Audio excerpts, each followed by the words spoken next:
Magandang hapon, Harlina. Na ang susunod na hakbang ngayong natanggap na ng abogado ni Kibuloy ang show cause order ng Senado. June, ayon kay Senate Deputy Minority Leader Risa Hontiveros, ipapadala rin yung kopya ng show cause order dun mismo sa address ni Kibuloy sa Davao City sa lalong madaling panahon.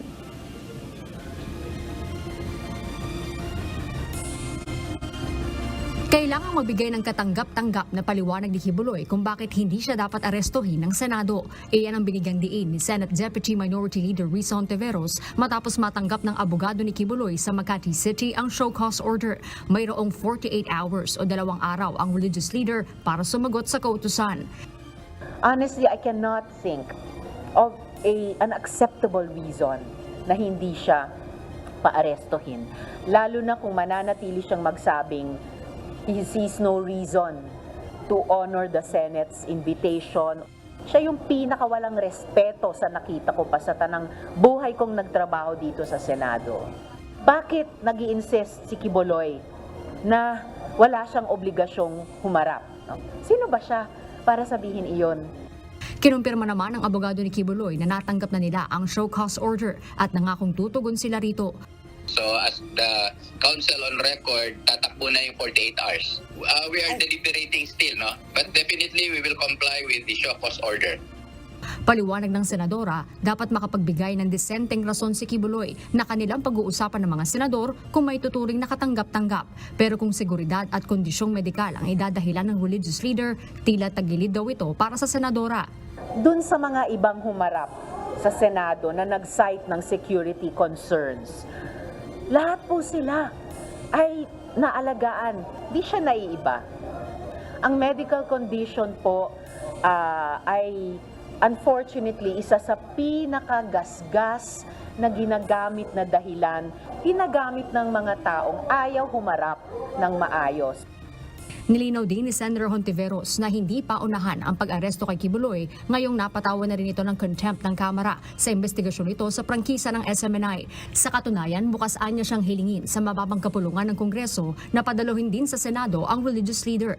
Tinuligsa rin ng Senadora ang pagdalo ni former President Rodrigo Duterte at Vice President Sara Duterte sa prayer rally ng mga taga-suporta ni Kibuloy. Gayunman, hindi anya ito makaapekto sa kanilang investigasyon.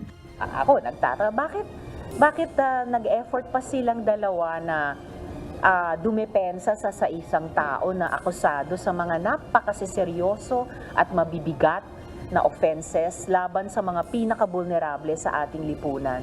Sana yung effort nilang dalawa binuhos na lang sa wakas pagdepensa sa ating mga mangingisda at mga kasundaluhan natin at Coast Guard laban sa pangbubuli sa China. Bumuelta rin ito sa naging paratang ng Vice-Presidente na nagiging trial by publicity na umano ang investigasyon kay Kibuloy. Wala pong trial by publicity kay Kibuloy. Ang judgment on innocence and guilt niya ay nasa labas ng kamay ng Senado, nasa kamay ng Korte.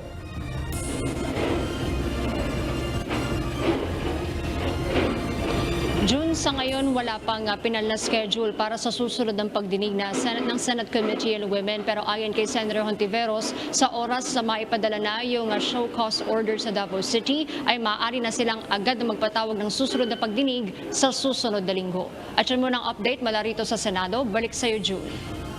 Harlin, kung halimbawa ay hindi naging satisfied si Senator Hontiveros sa magiging response ni Apollo Kibuloy, ano ang gagawin ngayon ni Senator Hontiveros?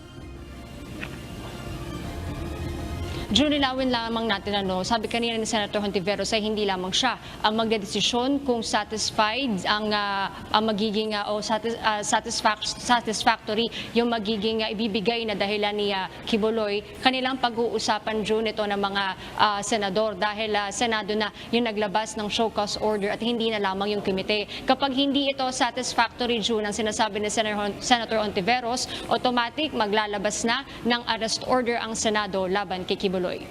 Ay, ibig sabihin ba nito, Harlin, pag-uusapan niya ng plenaryo o buong Senado, buong mga senador doon?